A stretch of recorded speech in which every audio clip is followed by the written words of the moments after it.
Pastor Roy Gerhardt from Galloway United Methodist Church in Franklin, Pennsylvania, sharing a few words of encouragement to help us follow after Jesus. Ever feel like you're up against powers that are way beyond your control, way out of reach? Come on, all of us are feeling some of that. We've been dealing with a pandemic for the past year, protests, destructive actions throughout the year, election confusion. We all feel a little bit like life is out of control, way beyond our reach. All of these powers and influences that we can't control but seem to have so much influence on us.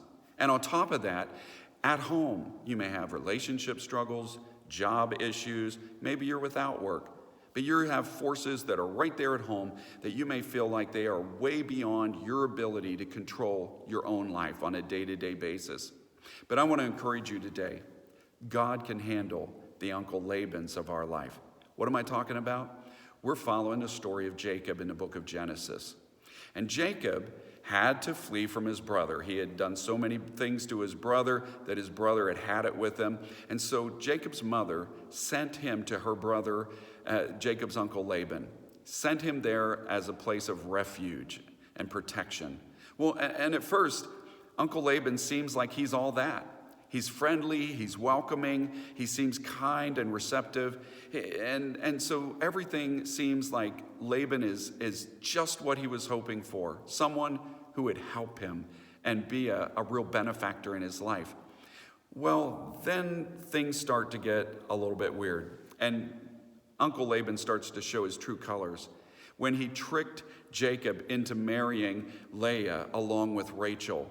After Jacob had worked 7 years to get to marry Rachel, now Uncle Laban tricks him into marrying Leah as well so that he can get Jacob to work 7 more years. Then after all of that, and they've put that behind them, Uncle Laban offers to give Jacob wages for his work. And when they strike a deal that says they'll divide the flocks of sheep and goats according to their coloration, and Jacob's going to take the spotted and striped and mottled colored parts of the flock, and Laban will have all the others, everything seems good until Jacob starts seemingly getting ahead. And then Laban renegotiates the deal over and over again. Every time Jacob seemed to be getting the better part of the deal, Laban says, I want that. And so he tries to flip the equation and get the upper hand again on Jacob. And ultimately, Jacob hears from God that he needs to head back home. God says, Jacob, you need to go back home. You need to leave here. And Jacob, we see, feels so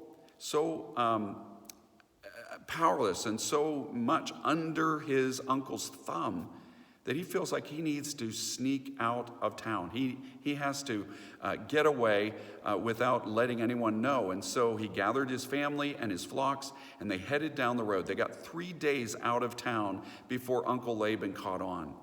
Well, then it tells us that Uncle Laban gathered his relatives and went after him. Now that may sound at first like we're going to see the wives and kids, and we're going to get down the road and have a picnic, a nice send-off for Jacob and his family, but no, this is nothing like that.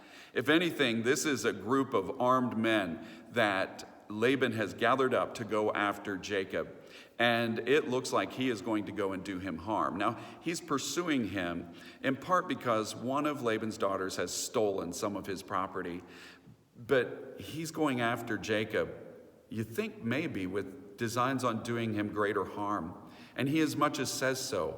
But God has spoken to Uncle Laban and told him, you shall not lay a hand on him. If you bless him, I'll bless you. If you hurt him, I'll hurt you.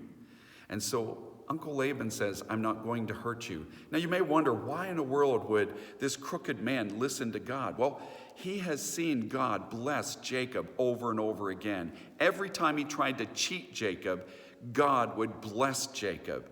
And so now when God says to him, don't you do this, he takes God seriously.